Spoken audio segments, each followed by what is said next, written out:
ओम वरवरदाय विजय गणपतये नमः। ओम गणपतये सर्वविघ्नं हराय सर्वाय सर्वगुरुवे लंबोदराय ह्रीं गं नमः। ओम नमः सिद्धिविनायकाय सर्वकार्यकर्ते सर्वविघ्नप्रशमनाय सर्वराज्यावश्यकरणाय सर्वजन सर्वश्रीपुरुषाकर्षणाय श्रीं ओम स्वाहा। ओम हुं गं ग्लौं हरिद्र गणपते वरद वरद सर्वजन हृदय स्तंभ। ओम ग्लौं गं गणपतये नमः। ओम गं लक्ष्मे आगच्छ आगच्छ फट्। ओम गणेश लक्ष्मे नमः।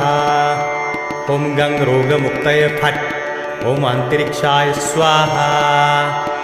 ओम ह्रीं क्लीं ह्रीं। ओम ग्लौं गौरीपुत्र वक्रतुंड गणपति गुरु गणेश। ग्लौं गणपति रिद्धिपति सिद्धिपति मेरे कर दूर क्लेश।